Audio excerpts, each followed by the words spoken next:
Graça e paz, irmãos. Bom dia. Nós louvamos ao Senhor pelo privilégio que Ele nos concede de estarmos mais uma vez aqui para juntos aprendermos mais acerca da palavra do Senhor.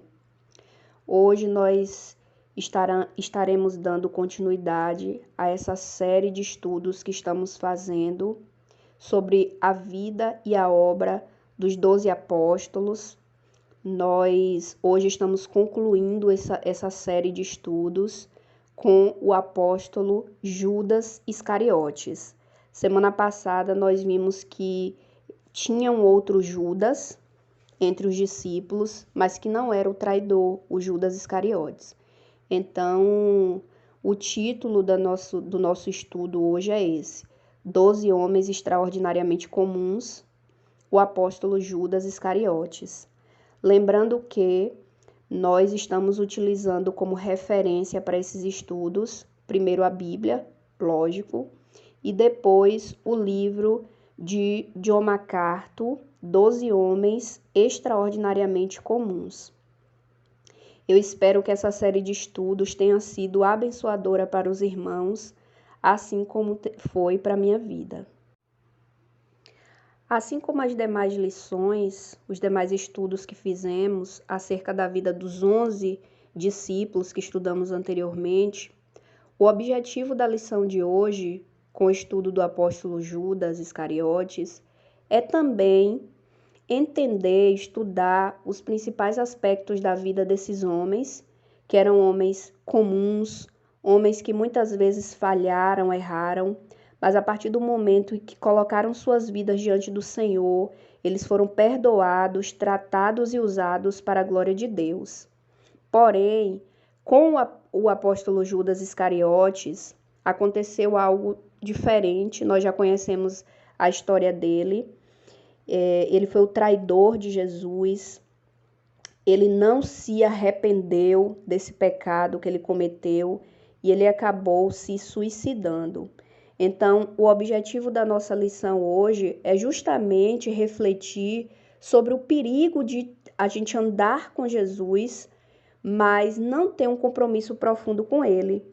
Porque o que a gente precisa entender é que Judas não era diferente dos demais 11 apóstolos. Ele era um homem comum, ele era um homem cheio de falhas. A diferença dele para os demais é que os demais, ao passo que o tempo foi passando e que eles foram vendo Jesus, experimentando de Jesus, eles foram sendo quebrantados e moldados pelo poder de Deus.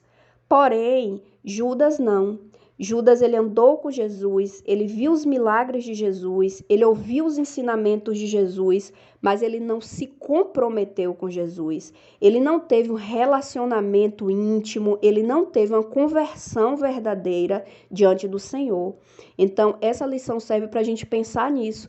O perigo da gente andar com Jesus, mas não ter compromisso com Jesus. Não permitir que Jesus transforme as nossas vidas, não permitir que Jesus subjugue a nossa natureza adâmica, nossa natureza decaída à vontade dele. Então, esses são os principais objetivos dessa lição nessa manhã. Estudar os principais aspectos, mais uma vez, da vida dos 12 apóstolos, refletir sobre o perigo de andar com Jesus, mas não ter compromisso profundo e verdadeiro com ele, e conhecer de forma mais aprofundada a vida e a obra do apóstolo Judas Iscariotes. Bom, irmãos, assim como nós fizemos quando estudamos os 11 apóstolos anteriormente, nós vamos fazer o mesmo com o apóstolo Judas Iscariotes. A gente vai pensar nessa manhã os principais aspectos que a Bíblia traz sobre quem foi esse apóstolo. Então, sobre as informações bíblicas sobre Judas, a gente tem algumas coisas que são bastante interessantes. A primeira delas diz respeito ao nome de Judas. Esse nome Judas, ele naquela cultura também tinha uma outra forma de ser dito, que era Judá. Então, Judas e Judá eram o mesmo nome e o significado dele é Jeová conduz.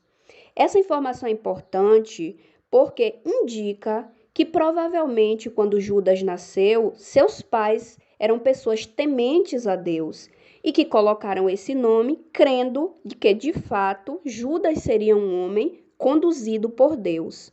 Porém, por ironia, a gente vai estudar que aconteceu exatamente o contrário na vida de Judas. Judas, embora tenha tido várias oportunidades de se converter ao Senhor, de servir ao Senhor com inteireza de coração, ele nunca se converteu de fato e acabou sendo o traidor de Jesus. Ainda sobre o nome dele é Judas Iscariotes. Esse nome Iscariotes, ele deriva de dois termos, da junção de dois termos. Ishi, que significa homem, e Keriote, que era o nome de uma cidade. Então, esse nome Iscariote significa homem de Keriote, que também é uma informação importante, indica algo importante sobre quem foi Judas, que é o fato de que provavelmente ele era oriundo, ele era originário da cidade de Keriote Esron, que era uma cidade humilde do sul da Judéia. Então, eu não sei se os irmãos lembram, mas nós vimos que todos os 11 discípulos, eles eram oriundos da Galileia. Provavelmente Judas era o único dos discípulos, dos 12 apóstolos, que não era galileu. Ele era da Judéia, dessa cidade de Keriote Esron. Outra coisa também que a Bíblia traz, outra informação que a Bíblia traz sobre quem foi Judas, é que o seu pai, se chamava Simão. Isso fica muito claro, fica muito explícito quando lemos João capítulo 6, verso 71, quando a Bíblia nos diz assim: e dizia ele de Judas Iscariotes, filho de Simão, porque este o havia de entregar, sendo um dos 12. Então aqui fica claro que o nome do pai de Judas era Simão. Outra coisa interessante também que a Bíblia traz sobre ele é que provavelmente Judas era o tesoureiro no grupo dos 12 apóstolos. Ele era o responsável pelas finanças entre o grupo dos 12 apóstolos. Veja se não é isso que está implícito em João capítulo 12, verso 6. A Bíblia diz assim: ora, ele disse isso não pelo cuidado que tivesse dos pobres, mas porque era ladrão e tinha bolsa, e tirava o que ali se lançava. Então, se os irmãos quiserem entender melhor esse texto, é importante ler todo o capítulo 12. Mas aqui fica claro que Judas era o responsável por carregar a bolsa, né? Então, subentende que essa função de carregar a bolsa era essa função de tesoureiro, do cuidado das finanças, da parte financeira do grupo dos 12 apóstolos. E, por fim, a informação mais notória que a Bíblia traz sobre esse apóstolo é que ele foi o traidor de Jesus. Isso fica muito claro em Mateus 26, do 14 ao 25, e também em Marcos, capítulo 14, versos 10 a 11, que eu quero ler aqui com os irmãos. Marcos 14, 10 e 11 nos diz assim: e Judas Iscariotes, um dos 12, foi ter com os principais dos sacerdotes para lhe o entregar. E eles, ouvindo-o, alegraram-se e prometeram dar-lhe dinheiro, e buscava como entregaria em ocasião oportuna. Então, nesse texto aqui fica claro que Judas entregou Jesus, procurava buscar uma ocasião oportuna para trocar Jesus, trair Jesus por dinheiro. E no texto de Mateus 26, 14 a 16, fala que a quantidade de dinheiro foram 30 moedas de prata. Então, essas são as principais informações que a Bíblia traz sobre quem foi o apóstolo Judas Iscariotes.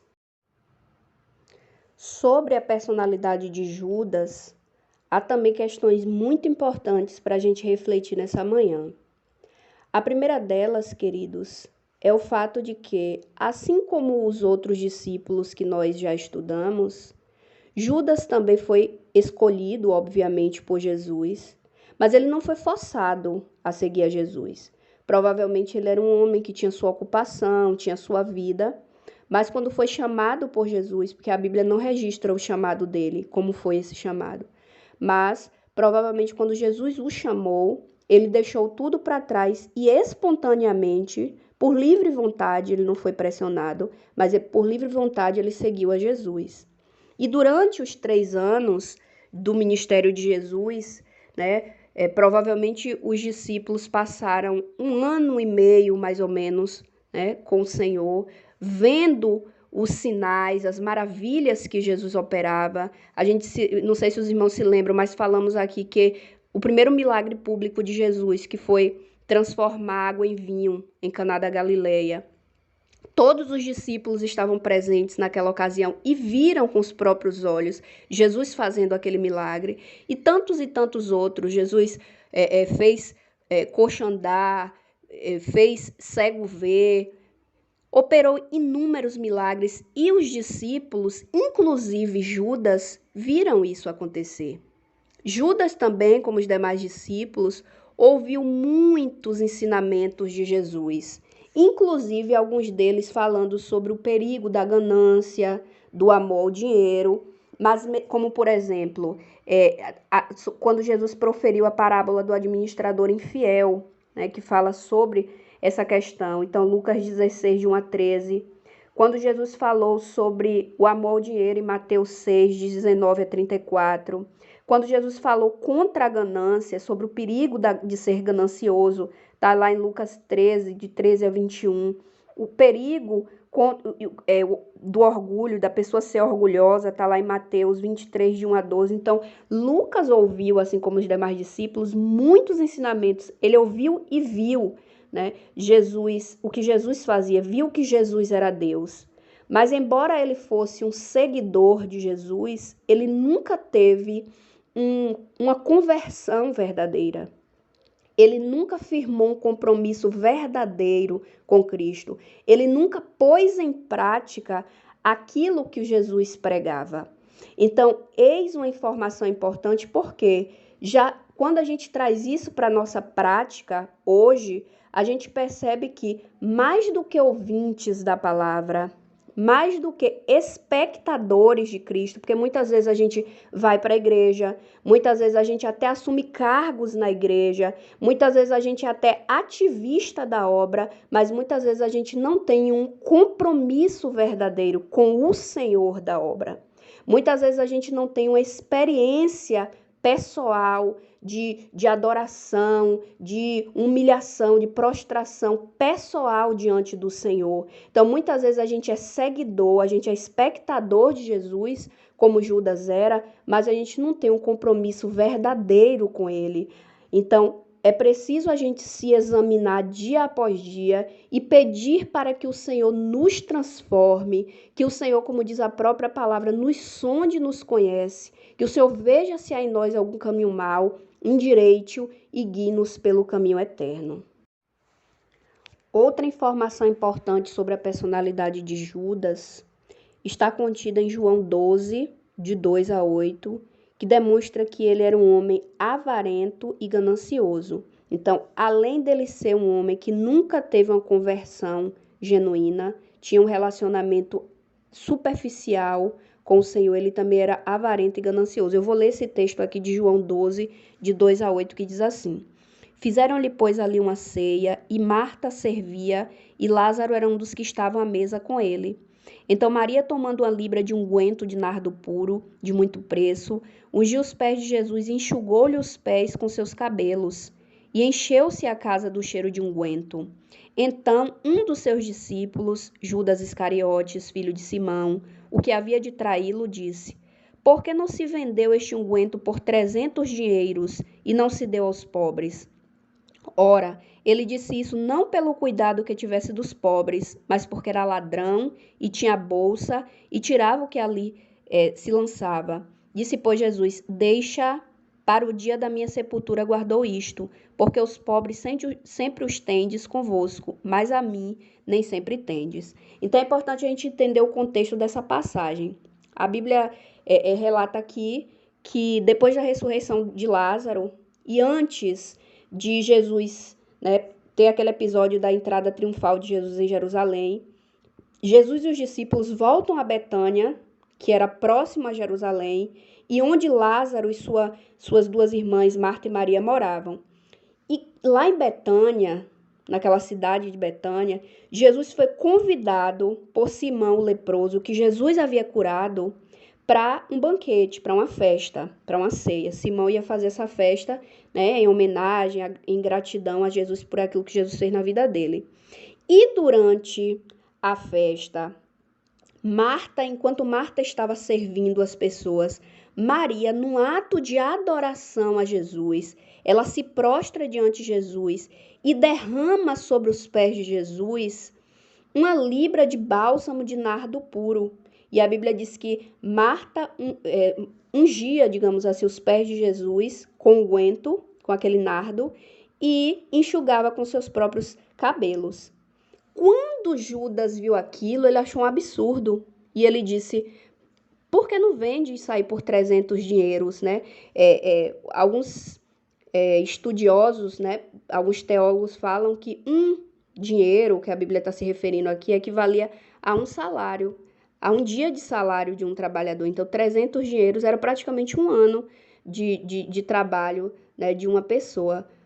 Mas Judas, ele não estava preocupado. A motivação do coração de Judas quando falou aquilo não era preocupação com os pobres, quando ele disse assim, por que não pegou esse dinheiro e não comprou coisas e doou aos pobres?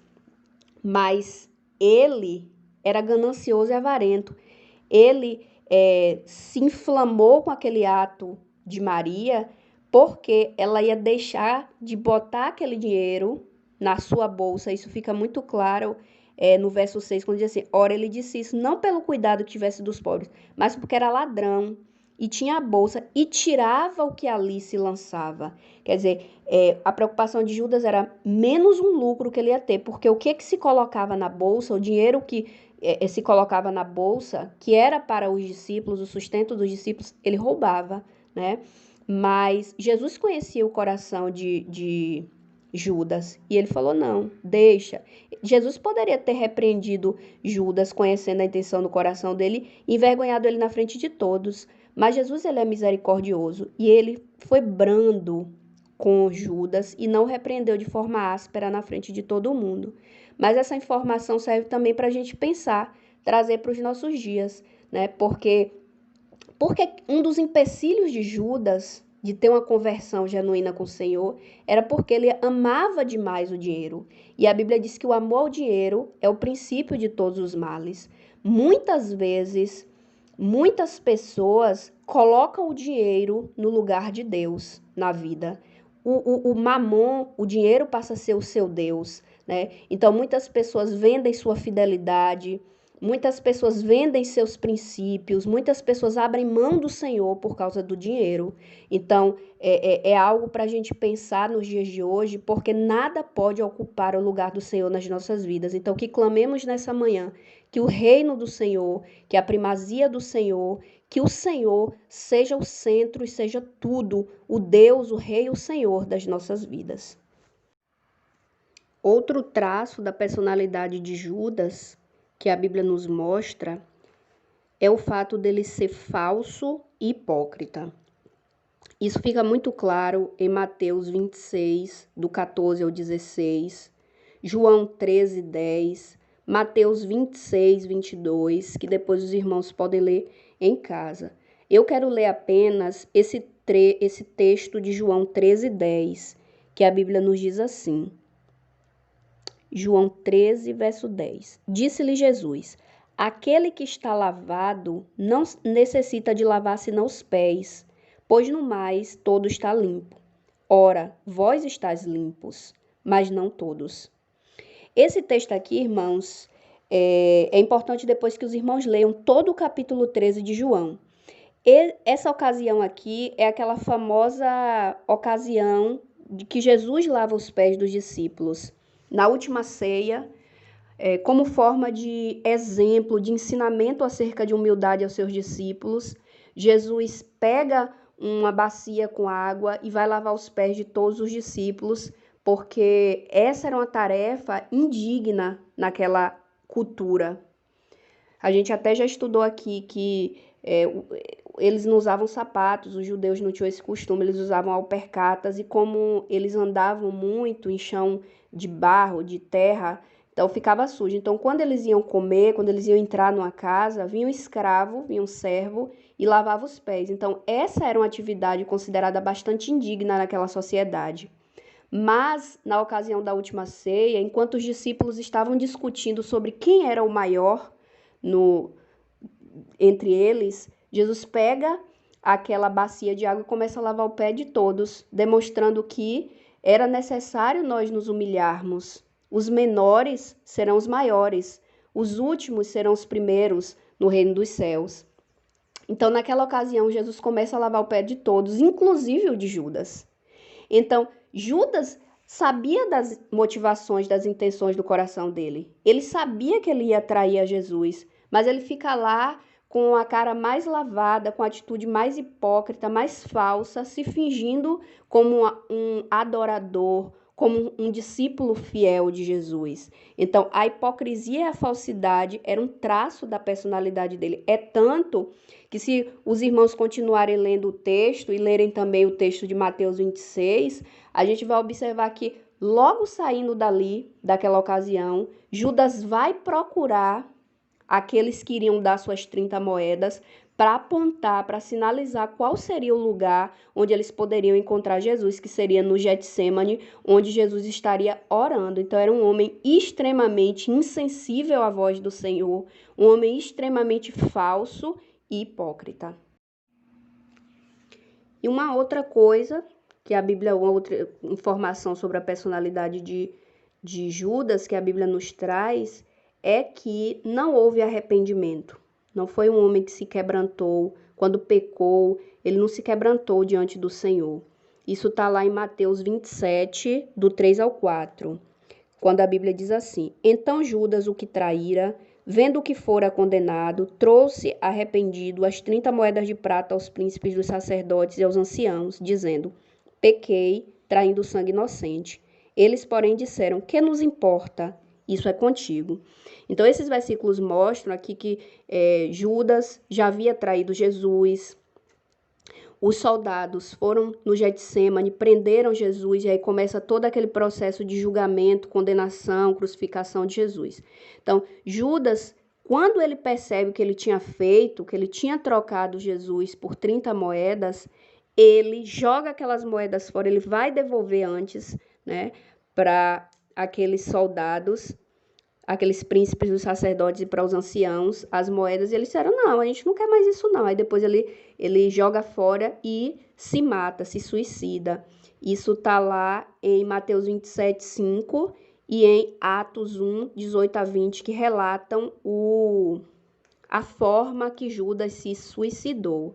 Então, por que a gente percebe que não houve arrependimento no coração de Judas? Pela própria maneira como ele se comportou. Tem tradução da Bíblia que fala, ao invés, porque nessa aqui que eu li fala, e arrependendo-se ele, né? Mas tem algumas versões que falam, e cheio de remorso, Judas foi devolver as moedas. Então, por que, irmãos, a gente percebe? Porque a gente precisa diferenciar arrependimento de remorso.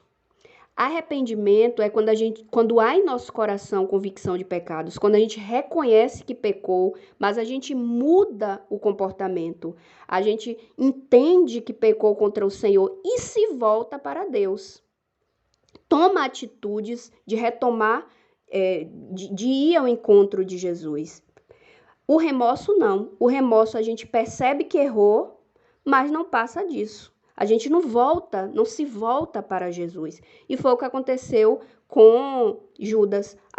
Se houvesse arrependimento nele, ele teria se quedado diante do Senhor, entendendo que Deus, ele é um Deus misericordioso e perdoador. Basta a gente comparar o comportamento, a atitude de Pedro e a dele. Pedro também negou Jesus. Olha que quando a gente estudou a vida de Pedro, a gente viu que o comportamento de Pedro foi terrível. Pedro não só disse que não conhecia Jesus, por 3 vezes ele até esbravejou que não eram deles, não eram dos apóstolos, que não conhecia Jesus. E quando a Bíblia diz que quando Jesus olha para ele, ele sente uma tristeza profunda, então ele se volta, chora, clama por perdão e se volta para Deus. Isso é arrependimento. Agora, Judas não. Ele reconhece que errou, mas ao invés de se voltar para Deus, ele vai e se mata. Ele não teve humildade suficiente para se quedar diante de Deus. Ele foi orgulhoso e se matou. Então, essa também é uma lição importantíssima para nós. Porque a gente precisa entender, irmãos, que nós servimos a um Deus que é santo, santo e santo, um Deus que é grande e temível, como a Bíblia fala, mas também é um Deus que é misericordioso, que é um Deus perdoador, e como a Bíblia fala em Salmo 51, há um coração quebrantado e um espírito contrito não resistirá ao Deus. Quer dizer, não importa o nosso pecado, né? Se nós nos humilharmos diante do Senhor, reconhecendo que pecamos contra Ele, clamando a Ele pela sua misericórdia e mudando de comportamento, porque não basta ter convicção de pecado. É necessário que a gente mude de comportamento, porque muitas vezes a gente até sabe que está errado, mas não quer abrir mão do erro, não quer abrir mão daquilo que a gente sabe que não agrada o Senhor. Isso não é arrependimento. Mas precisamos nessa manhã refletir sobre isso, de que o Senhor não resiste àquele que se queda diante dele arrependido, mas ele resiste sim ao soberbo, como foi Judas. Então que nessa manhã o Senhor nos conduza a essa postura de ter um coração quebrantado e um espírito contrito, o qual não desprezará o Senhor. E concluindo já a nossa lição nessa manhã, eu queria apenas levantar ou relembrar 3 tópicos aqui que falamos sobre a vida de Judas e que a gente pode trazer para a nossa vida prática. O primeiro tópico, o primeiro ponto que é importante mencionar é que Judas é um exemplo claro de oportunidades perdidas. Ele andou com Jesus, ele viu e ouviu coisas tremendas acerca de Jesus, mas ele nunca teve uma conversão verdadeira. Ele nunca se envolveu, se comprometeu profundamente com o Senhor. E que essa manhã o Senhor nos leve a ter um relacionamento verdadeiro e profundo com Ele e não superficial e hipócrita. Um outro ponto importante a ser mencionado é que Judas é um exemplo de como o amor ao dinheiro é a raiz de todos os males, conforme está em 1 Timóteo 6,10. Então que o Senhor também nos faça entender todo instante que nós não podemos amar o dinheiro e nem nada e nem ninguém mais do que ao Senhor, mas que Ele seja verdadeiramente Rei, Deus, Senhor, tudo, nosso universo, nosso tudo. Um outro tópico importante é a vida de Judas serve para nos lembrar a importância do examinar a si mesmo, como está lá em 2 Coríntios 13:5, porque todo o tempo em que Judas andou com Jesus e com os apóstolos, ele assumiu uma postura hipócrita e falsa. Em momento nenhum, mesmo Jesus dizendo, há entre nós um que vai me trair, há um entre nós que é diabo, ele não parou para examinar o seu coração e se voltar para Deus. Então que o Senhor nessa manhã nos leve a um exame de nós mesmos, que o Senhor nos leve a buscar nessa manhã da parte de Deus, que Ele nos sonde, nos conheça, vê se há em nós algum caminho mau e nos faça mudar, nos faça entender, né, e mudar naquilo que nós estamos sendo errados e desagradáveis diante do Senhor. E por fim, irmãos, precisamos em todo o tempo buscar o Senhor, porque nossa natureza ela é inclinada ao mal. Nós não somos melhores ou piores do que Judas. Nossa natureza ela é decaída. A diferença é que precisamos buscar o Espírito Santo em todo o tempo para ele subjugar essa natureza decaída, essa natureza adâmica, esse impostor que é em nós, à vontade de Deus, para que ao invés de sermos guiados por essa carne, por essa natureza adâmica, possamos ser guiados pelo Espírito de Deus, porque só assim seremos capazes de agradar ao Senhor e servi-lo com inteireza de coração. Então, que o Senhor complete a obra em nossos corações e que, mais do que conhecedores da palavra, possamos pô-la em prática. Que o Senhor abençoe grandemente os irmãos e conceda os desejos do coração dos irmãos conforme a vontade dele. Deus nos abençoe. Bom dia.